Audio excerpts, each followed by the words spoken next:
Dumelang, welcome to Face the Nation. My name is Clement Manyatela. Great to have you with us here on SABC News. On the show tonight, what is it going to take to get Iran and Israel to stop firing rockets at each other? A ceasefire deal President Donald Trump announced last night was short-lived. The US president has now been left frustrated by both the US's biggest ally, Israel, and Iran. So what's next? Is there anything the United Nations can do? We're live in New York this evening with Maya Unga, who is a United Nations analyst at the International Crisis Group. Also on the show, what is the South African position on this war between Iran and Israel? Does our government believe that the strikes by the US on Sunday escalated or de-escalated the tensions? We'll speak to Zahir Leah, who is the Chief Director for the United Nations Political Peace and Security at the Department of International Relations and Cooperation. And then later, what is the MK party going to do with Floyd Shivambu? The former Secretary General of the party has made all sorts of claims about the organization and plans on starting a new party if all goes according to plan. So does the MK party accept his assertion that he remains a member of the organization even with the plans to start a new party? The MK party's Nhlamulo Ndhlela will speak to us. But first, my comment.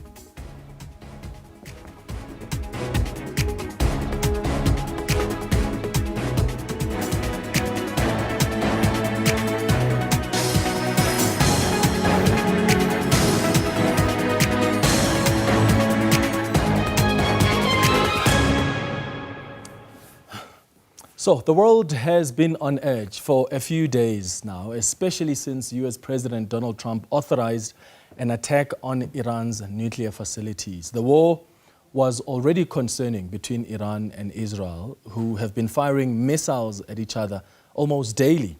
But things escalated when the US entered the fray in an operation codenamed Midnight Hammer, and they targeted 3 nuclear sites in Iran. There are still questions about whether or not that operation was successful as intended by the US, because even though the US President Donald Trump claims the US attack obliterated Iran's nuclear facilities, his own defense minister said they were still awaiting a damage assessment report. And other Iranian officials claimed that the damage wasn't as severe. But the question still remains, why did the US attack Iran?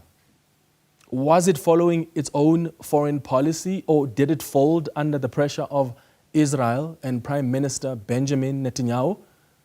Because the US's intelligence director, Tulsi Gabbard, says the US clearly has no evidence that Iran is building a weapon. That's what she recently said a couple of months ago. The US Secretary of State, Marco Rubio, was asked over the weekend, in fact on Sunday, during an interview whether America had intelligence that the supreme leader in Iran had ordered weaponization, and he said, that's irrelevant. And as though that is not enough, the head of the International Atomic Energy Agency, Rafael Grossi, whose team has monitored nuclear sites in Iran, said they didn't have information that Iran planned to weaponize its nuclear facility. So what did America rely on to make this decision to attack Iran? Now, last night, President Donald Trump claimed there was a ceasefire. But early this morning, that didn't last. Here he is, earlier today, expressing frustration at both Iran and Israel for not respecting that ceasefire. They violated it, but Israel violated it too. Are you questioning if Israel was committed? Israel, as soon as we made the deal, they came out and they dropped a load of bombs, the likes of which I've never seen before. The biggest load that we've seen. I'm not happy with Israel. You know, when I say, okay, now you have 12 hours, you don't go out in the first hour and just drop everything you have on them. So I'm not happy with them. I'm not happy with Iran either. But I'm really unhappy if Israel's going out this morning because of one rocket that didn't land, that was shot, perhaps by mistake, that didn't land. I'm not happy about that. You know what? We basically have 2 countries that have been fighting so long and so hard that they don't know what the they're doing. Do you understand that? Well, Iran and Israel are busy dropping bombs and the US president is dropping the F word there. But the F word is not going to get the two countries to stop bombing each other. It's not. Trump should have known that military power has its own limitation. You can't bomb your way to diplomacy. All parties need to negotiate a peace deal. And there was a peace deal, in fact, that was signed back in 2015 by the Obama administration, which Donald Trump walked away from. And now he's crying foul. The United Nations, which, with all due respect, has, I think, failed to assert its authority over the instability in the Middle East, has done what it does best: condemn what's been happening this week. We now risk descending into a rat hole of retaliation after retaliation. To avoid it, diplomacy must prevail. Civilians must be protected.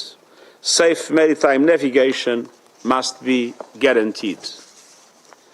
We must act immediately and decisively to halt the fighting and return to serious, sustained negotiations on the Iran nuclear program.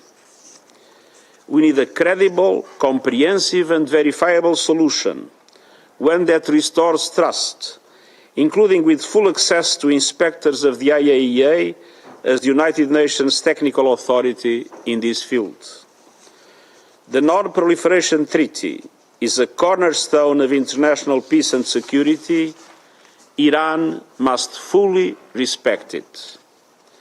And all member states must act in accordance with their obligations under the UN Charter and other rules of international law, including international humanitarian law. The United Nations stands ready to support any and all efforts toward a peaceful resolution.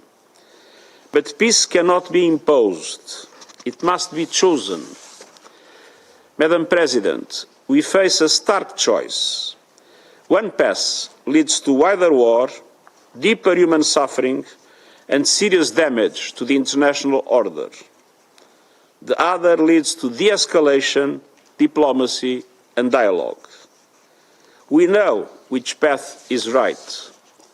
And I urge this Council and all Member States to act with reason, restraint, and urgency. We cannot and must not give up on peace.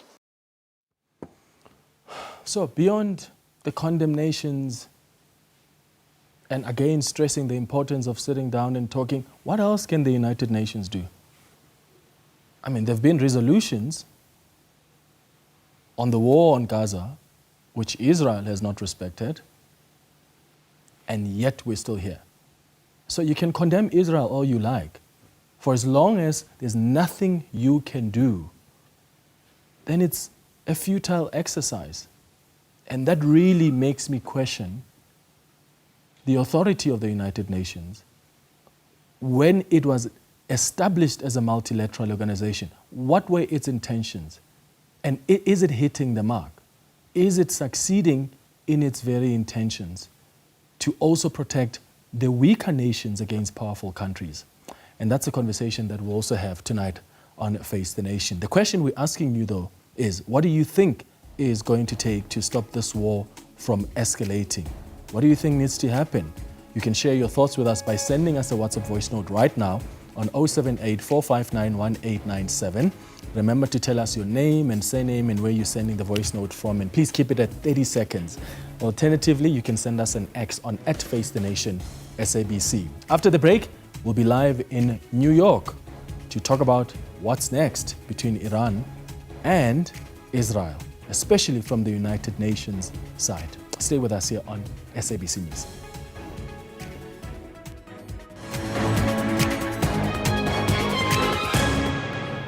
Welcome back. Iran's President Masoud Pezeshkian says his country will respect the ceasefire announced by US President Donald Trump if Israel does the same.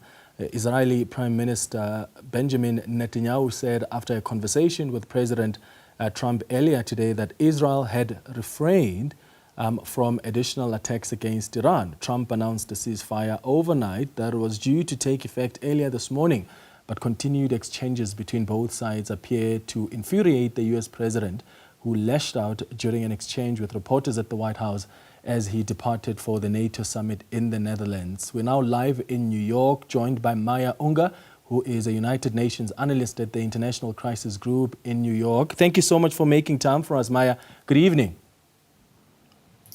Good evening. Thanks for having me.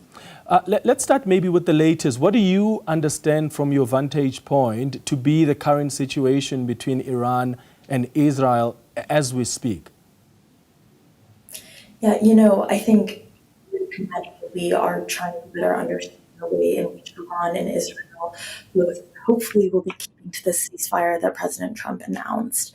Our understanding is that we've seen multiple violations on both sides at this point. However, there is sustained and increasing U.S. pressure on both sides to stick to the ceasefire that has been laid out so far. But at this point, I think we're still unsure how strongly this is really going to hold. Yeah, I mean, for the first time today, President Donald Trump was visibly upset and frustrated by both countries. But then what's that going to produce? I mean, do you think the leaders of both countries are somehow shaking in their boots and they're suddenly going to stop? What do we need to do now and what the world needs to do for us to have the both countries cease to be firing missiles at each other? What I can say is that President Trump is one of the few people in the entire world right now who has the power to induce an actual ceasefire and to get both sides to stop fighting against each other. Now, his level of influence over each side is questionable. Obviously, given the extreme amount of political and military support that the United States gives Israel, he does have significant influence over Prime Minister Netanyahu, though we've seen time and time again that Prime Minister Netanyahu has managed to kind of do what he would like in these circumstances. On the other end, the supreme leader, the Iranian leader, while he is obviously not a fan of the West, not a fan of the United States and President Trump in particular, also understands that they're on the back foot. Iran does not want to enter into a war, particularly one against the United States right now. And so because of that, President Trump has a particular leverage over both sides. And if he is strong enough to kind of lay down the law, does have the potential to bring them towards a real ceasefire. Well, I suppose he demonstrated that potential and what his plan is in as far as bringing the two countries towards each other by bombing Iran. So did that help to de-escalate or did it just escalate the tensions between the two countries? Yeah, I mean, bombing Iran definitely served to further escalate as you naturally had Iran looking to decide how to respond. Now, the Iranian response was limited in comparison to what it could have been. They did strike air bases, American bases, for example, in Qatar, but we saw that they gave advance notice to the United States in order to ensure that you didn't have American lives killed. And that really is clear that they were choosing to try to not escalate the situation, even though they felt the need to retaliate. So because of that, it's clear that the US's decision to bomb Iran to kind of further increase us on this escalation ladder where one miscalculation or, one wrong step could really take us into an all-out war. Where is the United Nations in all of this? Unfortunately, the United Nations is absent in many of these discussions. Now, the IAEA, which is a part of the United Nations, has been an extremely important element when it comes to the nuclear diplomacy and negotiations, as they are the independent monitors who kind of are able to verify nuclear activity and Iran's engagement with their non-proliferation obligations. Now, so the IAEA has played a very important role. The UN Security Council, while they have been meeting, they have been vocal. There is a question as to what impact they have been able to have so far. there is a resolution which is likely to come forward in the next few days from Russia, China, and Pakistan that is likely to face an American veto, which is going to call for further de-escalation. The American veto is likely because of paragraphs within it, which essentially implicitly condemn the U.S. attacks on nuclear facilities. And then from the UN Secretary General's side, he has not been looked to as a significant mediator in any capacity for this conflict. Neither side really trust him to be an independent arbiter here. And so because of that, from the Secretariat's side, the IAEA and that agency has really played a more important role for the UN than the Secretary General himself. Yeah, and so isn't that what the problem is really with the United Nations? I mean, when you look at the Israel's war on Gaza, which has been ongoing for so long, you look at the resolutions that have been taken previously, some of which were sort of condemning Israel for the continued bombardment on Gaza. Many of those have actually been ignored by Benjamin Netanyahu. So, which then begs the question, what's the point of the United Nations if, as a multilateral organization, it's not going to come in with authority and be able to have legitimacy to be on the table to resolve some of these wars and protect even the smaller countries? I mean, you look at who was the first to fire missiles between Iran and Israel, and what did the United Nations do about it? And even if there is a resolution that may be vetoed, as you say, which again raises serious problems about the powerful countries within the United Nations that have got that power to just veto anything. Absolutely. I mean, I think you're spot on. There is a crisis of confidence with the United Nations system, particularly as these large globalized conflicts that have popped up over the past few years, as the United Nations has not been able to play a strong political role. Interestingly, we've seen the United Nations humanitarian role in these contexts become more and more important, whether that is in Gaza, given the role of UNRWA, although, of course, Israel has blocked much of humanitarian aid going into Gaza, whether you see that in the case of Sudan, for example. But if the United Nations is not able to play that political role, other actors are stepping in to do so. In the case of Iran and Israel, we've seen Gulf states, particularly Oman, who has stepped in to try to help with negotiations on the nuclear deal, for example. The United Nations is currently going through a review for its 80th year, this thing we're calling UN 80 here in New York. And many member states are seeking to ask that question of, we're 80 years past the signing of the UN Charter.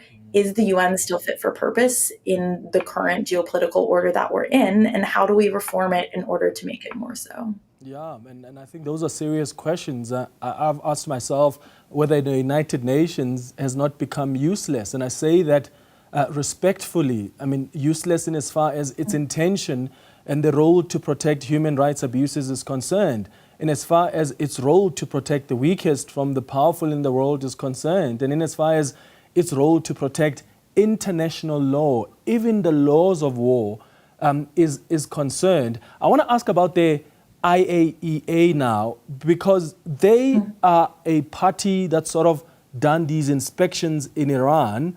The head of the IAEA has since confirmed that they didn't have any evidence that there was an order by the Iranian leader, supreme leader, to weaponize and that they don't have evidence that they took a position to really go ahead with building the nuclear weapons.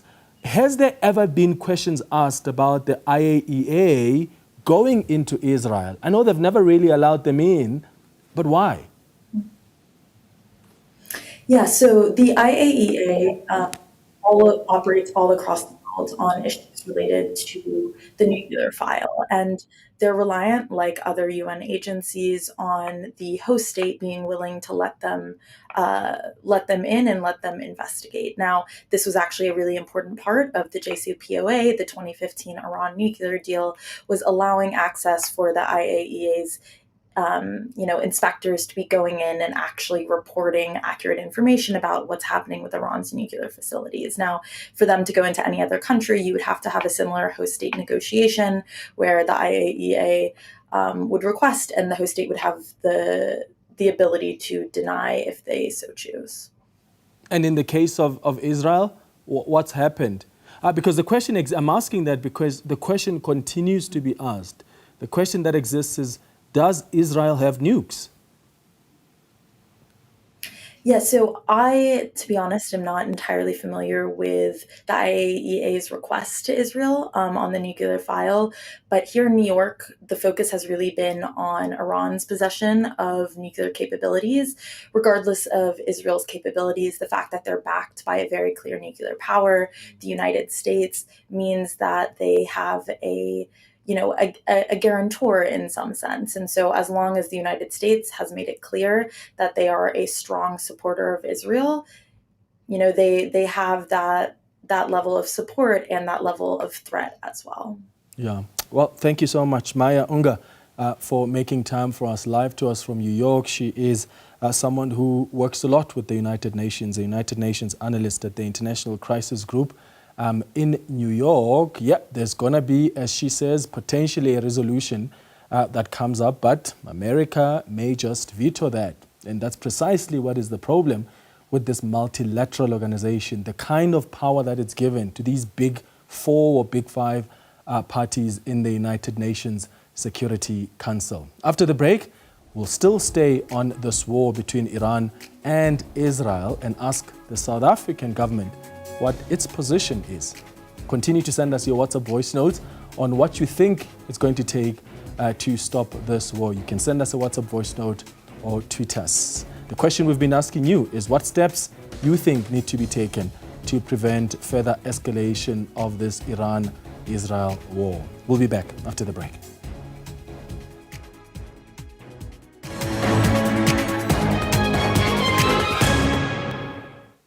Welcome back. The South African government has called for dialogue to end the war between Israel and Iran. President Cyril Ramaphosa called on the United States, Israel and Iran to give the United Nations the opportunity and space to lead on the peaceful resolution of the matters of dispute, including the inspection and verification of Iran's status of uranium enrichment, as well as its broader nuclear capacity. Zahir Leah is the chief director at the United Nations Political Peace and Security there at the Department of International Relations and Cooperation. Zahir, thank you so much for making time for us. Good evening. Good evening. Thank you, Clement, for having us on. So given the latest developments around the ceasefire that was announced, didn't really hold early this morning, and now the U.S. president, who really is in a significant position to be the one that could help broker some peace here, he himself appears to be frustrated by both Israel and Iran. What's the position of South Africa on what we've seen, particularly today? Thank you, Clement. Clement, from the beginning of this current crisis, South Africa has reiterated its approach to conflict, which is essentially, it is an anti-war stance. We've always advocated for the need for a peaceful resolution of conflicts. That is a stance we take on all conflicts. We believe that war is never an answer. The UN Charter, international law, etc., are foundations in which we have built the global system on, and we need to ensure that countries abide by these norms and values that we've agreed upon. So we once again would want to reiterate the need for peace. We'd reiterate the need for countries to stick to the ceasefire that they've agreed to and find a diplomatic means to resolve the conflict. Yeah. I just want to make a point about, and continuing from what you had spoken to your previous, the person that you'd been speaking to previously about. Iran and the Western powers had signed an agreement in 2015, the Joint Comprehensive Program of Action, the JCPOA, the Iran nuclear deal.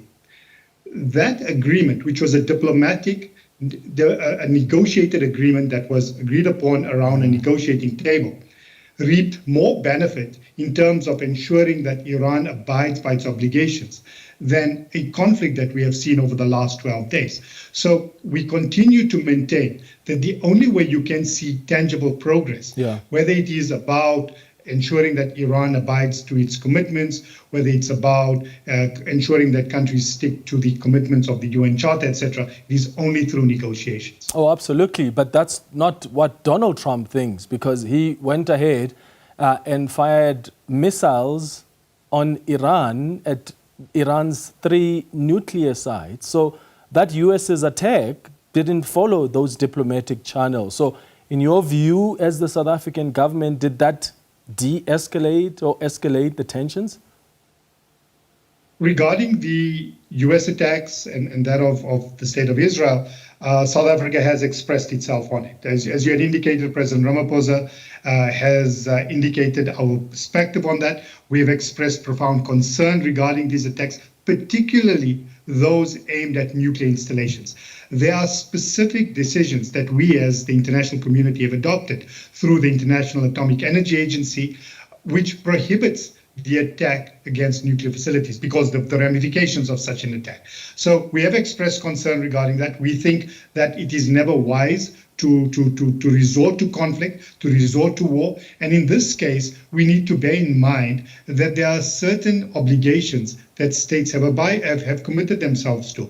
The non-use of force, which is it's perhaps one of the most fundamental articles of the UN Charter, which prohibits the use of force to resolve conflicts, except in very specific limited situations. For example, if there is a situation where you have the right to self-defense, or when the Security Council has authorized action. In these cases, in this current case, whether it's the attack by Iran or the attack by the US, both of these have not fulfilled the requirements under the UN Charter, and we've expressed concern regarding that. So in other words, Trump's actions in authorizing that military attack on Sunday hasn't really helped us? Well, as we said, conflict never really helps. War never really helps. We look at what has happened all over the world with regard to conflict and the ramifications and the after effects of conflict.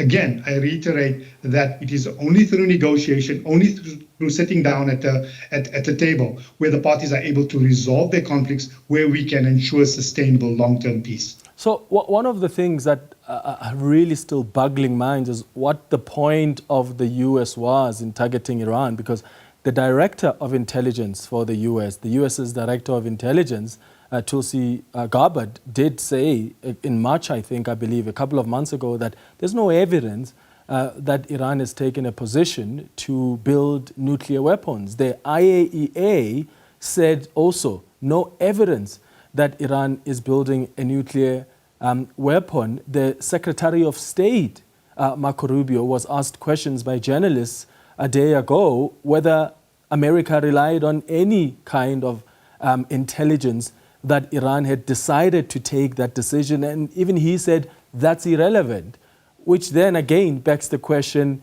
why then does America go ahead with that action? What do you think can be the role of the United Nations? Before this interview, I spoke to Maya, who deals a lot and researches a lot, works with the United Nations. And we were talking about this multilateral organization and just the level of confidence and legitimacy that it's beginning to lose, because it has failed to rein in Benjamin Netanyahu. It's failed to really intervene effectively in this war in the Middle East, even between Israel and Gaza. Clement, I think this is a very important question. This year we commemorate the 80th anniversary of the founding of the United Nations. And we need to reflect on why was this organization created. This organization was created in the aftermath of a devastating world war, in which, for the first time ever and the only time ever, nuclear weapons were used. We created an organization where we committed ourselves to essentially, and the first words of the opening words of the Charter are to save succeeding generations from the scourge of war. We've seen that, unfortunately, the United Nations has not been very effective in many cases.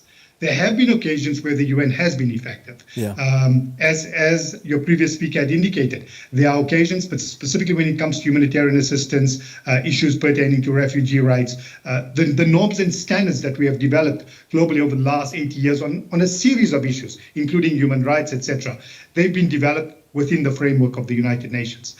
However, it is clear that the United Nations is ineffective, particularly when it comes to issues related to maintaining international peace and security. And that, to a large extent, is because of the manner in which the United Nations is constituted. The Charter was negotiated by countries that were essentially the victors of the Second World War. Many developing countries were not independent at the time. There were very few African countries around the table negotiating the Charter. So the United Nations is in dire need of reform. It needs we need to reinvigorate the organization, as your previous speaker said. Yeah. We are looking at how do we ensure that it is fit for purpose, able to deal with current global realities. So the question then I would want to raise based on what you have said is that we have an organization that has proven to be ineffective when it comes to ensuring that countries abide by their obligations. Countries are not forced to join the UN or to sign the Charter. They do it voluntarily. Yeah. And when they sign, we expect that they will abide by the Charter. So the question then is, and it's a question we constantly think about within the global framework that we work in. Do we dissolve? Do we basically tear up the Charter and say, well, this has failed? What would that leave us with? That would leave us with essentially anarchy, no rules. Or do we take what we have, which is an imperfect organization, an imperfect global governance system, and try to rebuild it from within? Try to reform and reinvigorate it, ensure that it is fit for purpose. What is interesting, though, is that the most, and I think arguably you'd probably agree that the countries that argue for global rules and for the strengthening of the UN is mainly developing countries. Developing countries, the weaker countries in the world, see value in us working together collectively to try and address global challenges. So it is in our interest, and especially as a guarantee against the powerful countries, that we have a global organization that is effective. So we need to ensure that it is reformed and made much more effective. Yeah, well, I wonder if the powerful countries who've got all these amazing veto powers are actually going to be agreeing to this architecture of the United Nations being redesigned. What are the consequences for South Africans, particularly if this war between Iran and Israel continues? Like the consequences down the line? Well, the way the world works today is that there are consequences of conflict that affect all countries of the world. The conflict in Eastern Europe with Russia and Ukraine affected us as Africans. That's why we had the African Peace Initiative, for example, in terms of making a contribution towards peace. But what is important with regard to the conflict currently between Israel and Iran is that you have one state that is a nuclear weapons state. There's only one state that has been accepted as a state that has nuclear weapons, and that is the state of Israel. The International Atomic Energy Agency, which is the agency that verifies the nuclear industry in Iran, has indicated that Iran does not have a nuclear weapon. But the state of Israel, which is obligated, should be obligated to put itself up under IAEA safeguards. The UN Security Council adopted a resolution in 1982, which called on Israel to basically accept the IAEA to verify its nuclear capabilities, and it has failed to do that. So the implications of that is that you may have a situation where nuclear weapons may be used. And if nuclear weapons are used, this is an existential threat for all of us. South Africa is the only country to have given up nuclear weapons. And currently we chair the process where we are reviewing the Treaty on the Prohibition of Nuclear Weapons, which is an international treaty which basically bans nuclear weapons. And we are almost 100 countries that have signed on to this treaty. Unfortunately, most of the big powers, the nuclear weapon states, the state of Israel, and Iran have not signed this treaty. But this is the kind of obligations we should sign up to. Otherwise, we all face the threat of nuclear annihilation. And again, that's really the question that still boggles my mind, because it's just now been normalized. The fact that Israel has not allowed the IAEA into the state of Israel so that there can be those inspections. I mean, they have this policy of ambiguity. There are many times that the Israeli leaders have been asked, do you have nuclear weapons? And they don't often want to say if they do, and they still don't want to bring in the agency, this International Atomic Energy Agency, to come and inspect. But we've now normalized it, which again, as you have said, speaks to the United Nations and what powers it has. Zahir, Unfortunately, we're out of time, but thank you so much for making time for us. Zahir Leah is the Chief Director at the United Nations Political Peace and Security, representing our government. After the break, Floyd Shivambu, the former Secretary General of the MK Party, has made some wild claims about the organization and its spokesperson, Nhlamulo Ndhlela. Nhlamulo Ndhlela joins us in studio after the break. Stay with us.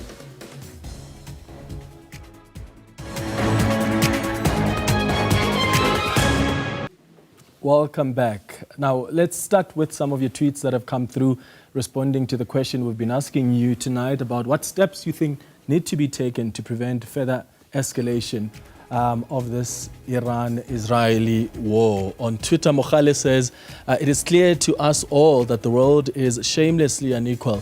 It is the powerful against the weak. It's been like that and it will remain like that for the foreseeable future. The entire United Nations edifice must be reviewed if we're serious about peace. Mzuvukile says, the day the superpowers in the United Nations Security Council stop abusing their veto right to protect their allies who are culprits, the world will be a better place than it is today. Bule says, the same Donald Trump who attacked Iran must intervene and find a solution between these two countries. It's unfortunate that now he talks about the ceasefire after what he did to Iran. Thank you so much for your tweets there. Let's move to this now. The MK Party's national spokesperson, Nhlamulo Ndhlela, has threatened to take legal action against the party's former Secretary General, Floyd Shivambu. Shivambu accused Ndhlela of drug use in a scathing attack on the party's leadership, further claiming that funds were being looted from the organization's coffers every month by some of its members. Shivambu was removed from his position as MK Party's Secretary General earlier this month and was expected to somehow be deployed to Parliament. However, his name was not on the Parliament list announced by the party on Saturday. He's currently consulting the public about forming a new political party. Let's bring in now Nhlamulo Ndhlela, who speaks on behalf of the Umkhonto weSizwe Party, joining us in studio. Nhlamulo, thank you for joining us. Good evening. Good evening. Thank you, Clement. So I want us to start off maybe because Floyd Shivambu has made some serious claims about you, about the MK Party, and we'll get into that in a moment. But what is the status of Floyd Shivambu in the MK Party right now? Is he still a member? Has he been expelled? No, the gentleman in question is still a member. Nothing has changed pertaining to that, and we're having internal discussions and reviewing the situation. So he's not going to be expelled by the organization? Well, let me ask it this way. What does your constitution say about someone who behaves in the manner that he's behaved, or someone who announces plans to form a new party? Does that not violate the MK Party's constitution? Well, look, there's been a number of transgressions on the constitution. By the way, the same constitution that was drafted by the person in question, Floyd Shivambu. In many of the prescripts of the Constitution, it states, that, for instance, you are on probation for 24 months, you cannot form another political party, and there's a number of other things that point to some of those transgressions, including, by the way, one of those that led to, him being removed from his seat and redeployed elsewhere. So, yes, there have been transgressions in the Constitution. But what we're doing internally is that, we're not people in leadership that take rash decisions. We apply our minds. And we need to understand what is this thing that he's coming up with. I mean, he's a member of Umkhonto weSizwe. And to account, to a great extent, he has to account to us as the leaders of Umkhonto weSizwe. I mean, he's an ordinary member. He's wanted to go and set up this initiative. What is this initiative? If we're talking about Umkhonto weSizwe being the platform that ought to unify black people, what is this consultative process that he's undergoing? So we want to see what he's obviously going to say on Friday. We are tracking, his activities, his interviews, and we'll make a determination with the guidance of the leadership and the president. Okay. So we were told that he's going to move to Parliament and be a member of Parliament, but then he wasn't on the list. How do you explain that? And even before he made his own announcements I remember there were already issues being raised around him not being on the list. You know, upon further review of certain, I mean, when a person leaves office, you now get access to certain documentation, and as part of that handover process, which he still has to thoroughly hand over. There were things that we picked up that we felt could be concerning for the party if he were to be sent to Parliament. And, you know, as a law-abiding organization, as an organization that serves the people, that leads lawmakers in Parliament, we can't find ourselves in a situation where we have a member there that's not going to necessarily have the full interests of the party at heart. Yeah. You know, and that decision, remember, had to be taken very quickly, over and above the fact that he's obviously ongoing with his own consultation process, which that one we will come to a conclusion and an understanding as to what it is that he wants to do there, and then obviously make a determination. What is it that you've picked up about Floyd Shivambu as the MK party? What was he doing so wrong to necessitate his removal as Secretary General and not be added on the list to Parliament?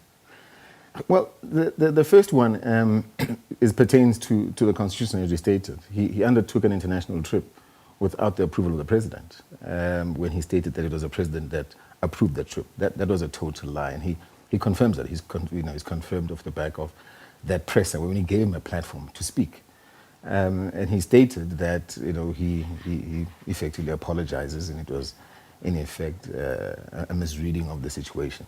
But the reality is we're dealing with a person here who misrepresented the facts, misrepresented the president, misrepresented the organization, and put the organization into disrepute. That's why the statement that was released by myself, you'd have noticed we waited the whole day before we could even release that statement.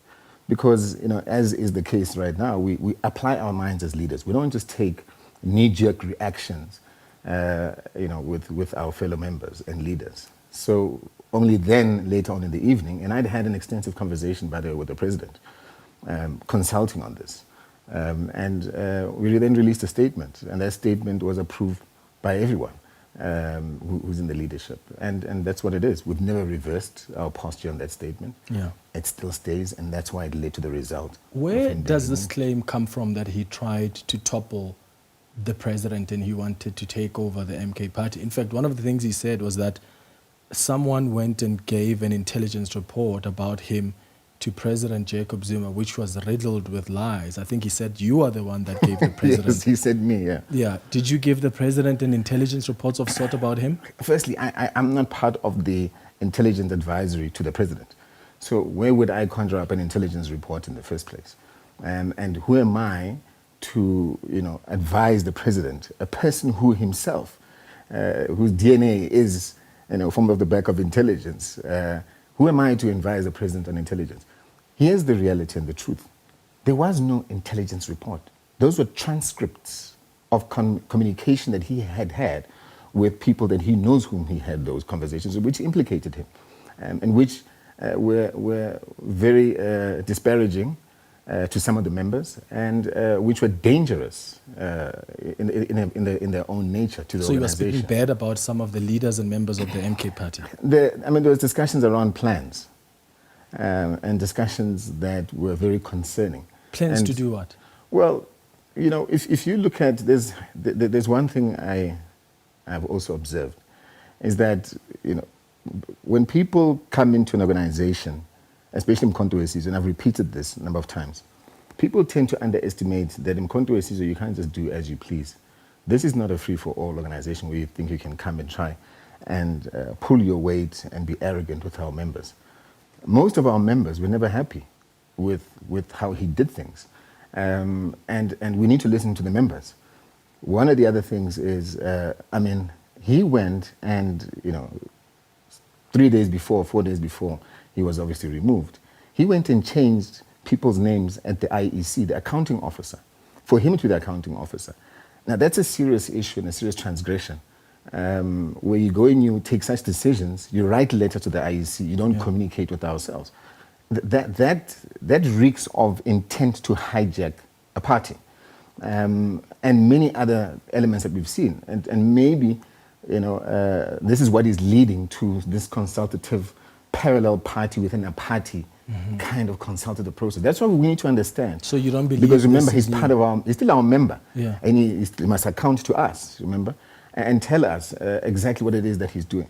So because we need to understand what exactly is going on here. Remember, we're a party that leads society, and if we have members in our organization that are going to be transgressing the constitution or coming up with initiatives that are supposedly supposed to unite, we need to understand what does that mean. Yeah. We're the only platform that we believe. But then Floyd Shivambu says, to unite the says black there are people claims, in and in part of that report, there are claims that he was speaking to the Stellenbosch people who were sort of funding him, and they is were that what helping. he's saying? Well, he says that there were claims that he's somehow speaking to Stellenbosch people. Well, did he tell you know which Stellenbosch about people that? he was speaking to? I don't know. You saw the transcripts. Tell me. No, well, I didn't see the Did he transcripts. speak- I didn't see the transcripts. That's what I'm saying. I was not part of this so-called intelligence report or part of this process. Yeah. I didn't see those transcripts. I was not part of the meeting.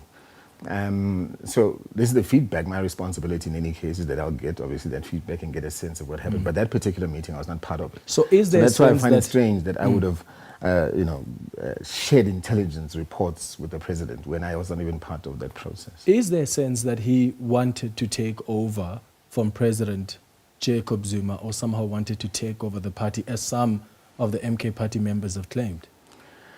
Well, I'm sorry, but this man is a liar, because also I understand from the interview this afternoon, he said that the president wanted him to be the president of the party at the point that he came in. And he said a number of things which are not factual, which are not true. So we're dealing with a person, and again, if you look in hindsight, that is quite honestly, that lacked the emotional intelligence to handle the role that he did. He lacked judgment. It's now starting to show based on how he's reacting, and he's acting really out of character, the person that we never knew him to be. But I think to a great extent, we should say that the national official's decision to then maybe remove him from there can only be a vindication to that decision. Take into consideration what has now happened and how he's reacting to the situation that he finds himself. So he's acting like a wounded buffalo, unfortunately. What about the claims of witchcraft? Well, have you asked him about the claims of witchcraft? Well, he doesn't want to come and do an interview with me, so... What is, he fears you? Well, maybe you should ask him that. Clearly he does. But look, I would encourage him, Mr. Shivambu, come and do an interview with Manya Taylor. Look, some of the transcripts and the feedback was that, yes, he had taken Dudu's hat and, they were aimed to bewitch her, and this is what is obviously also circulated. And this is what it is, and that, he will then deal with that woman who's directionless. Is this part of and what this was in the conversation report? with an individual in Malawi, and that he would then ensure that when the old man passes on, he takes over the party. So these are some of the conversations that are happening and that are taking place. It's a lot, and that's why you realize that to a great extent we've been quiet in terms of what has transpired, because sometimes it's important to know when to communicate and when not to communicate. Some of the things you're sharing are quite unbelievable.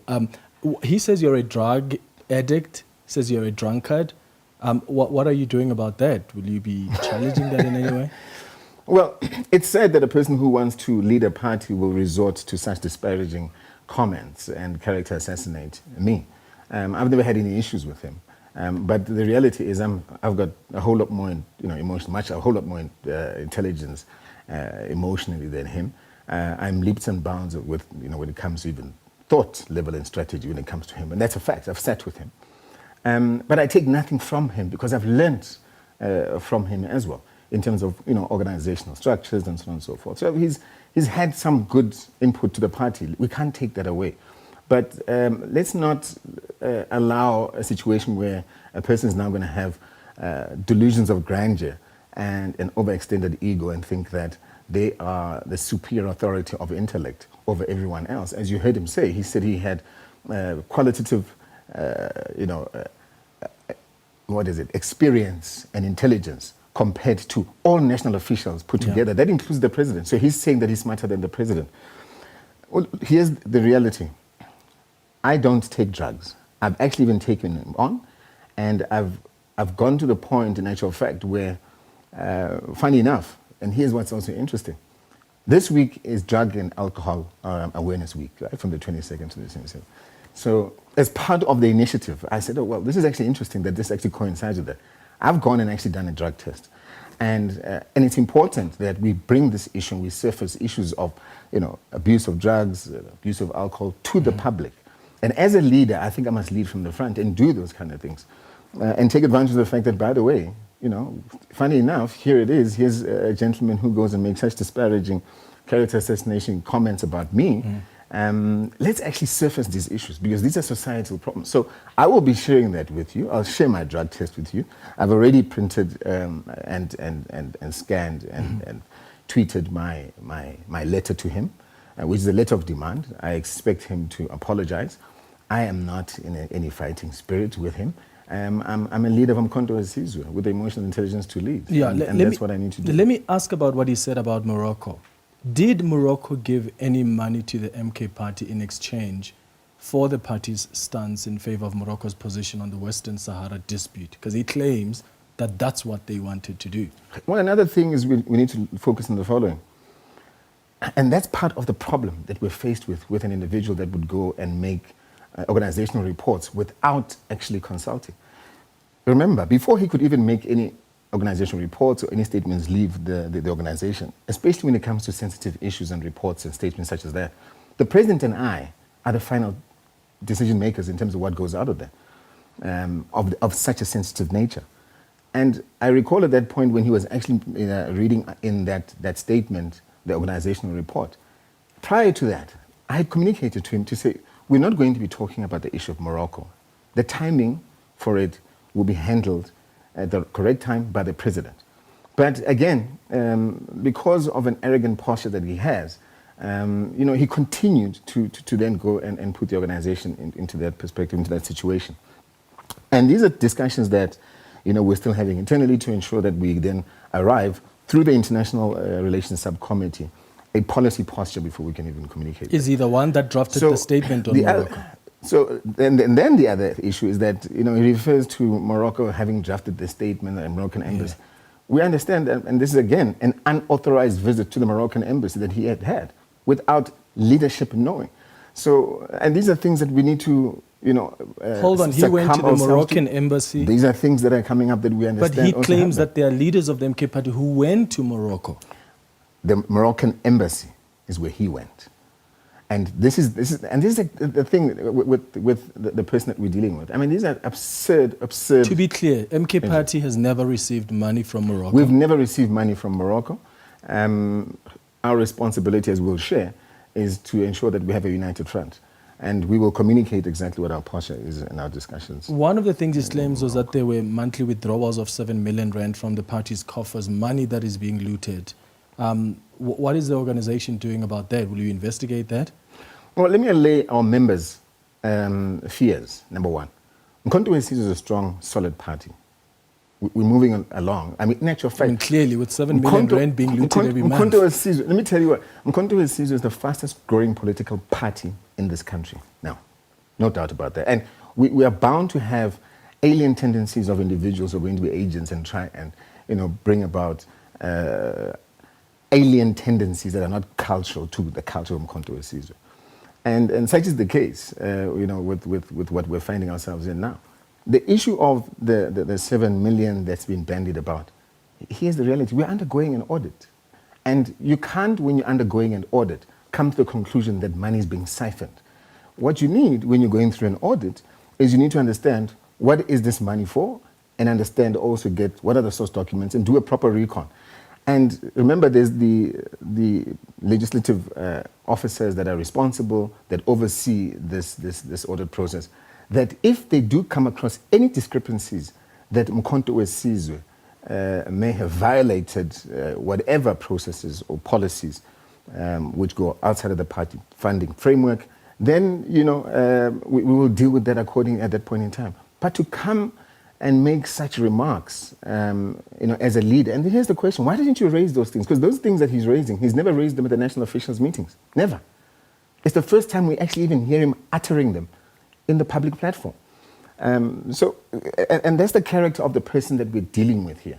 So So for him to come in with those conclusions, and we might want to make South Africans be aware of the following. Mkhonto weSizwe, they must be very, very sure that Mkhonto weSizwe is in good standing. Mkhonto weSizwe will continue, to grow as a party, and there is no issue of us being deregistered as being bandied about in social media and other platforms. Just lastly, before we wrap up, one of the impressions he at least he was creating was that, Duduzile as the daughter of the president of the MK party, and there have been concerns raised about whether or not she's going to be treated differently or not. There was a time when she tweeted about Floyd Shivambu, insulted her. There was a disciplinary hearing. I thought that's what Nhlamulo told me when he was on the show. Yes, correct. Has that been concluded? Because if that's just going to be left there, then the claims are true that she's being treated differently. Yeah, so just before I get to that, because you reminded me on the party front, what's also interesting is if you look at the presser that he had last week, and you can tell that certain things, we're not kids, certain things you can tell are very timed. If you look at what happened, the day that he actually had the presser was the party funding symposium. Coincided with his presser, where he made these kind of disparaging remarks about the issue of money is being siphoned. Let's go back to the issue of Duduzile. Duduzile has undergone, she's had to make representations. Yeah. She's undergone a hearing. I think it's about 3 hearings or 2 hearings. And right now she's awaiting the outcome of that hearing. Okay. And it's at an advanced stage. So she's a member like anyone else. And she's not going to have special treatment just because, yes, she happens to be the president's daughter. No, if she had special treatment, she wouldn't be subjected to this process in the first place. So no one's going to get any special treatment in the party. Okay. And we need to make that very clear, because people tend to want to drive Duduzile's name through the mud as if the president is not a person who's a thinker and doesn't think on his own. Right. The president is highly intelligent and highly aware of what's going on. Yeah. So let's not do that. Nhlamulo Ndhlela, thank you so much for making time to chat to us. Thank you so much. Thanks to you for watching the Tuesday edition of Face the Nation. We'll be back with you on Thursday at 8 p.m. Have a good evening. Cheers.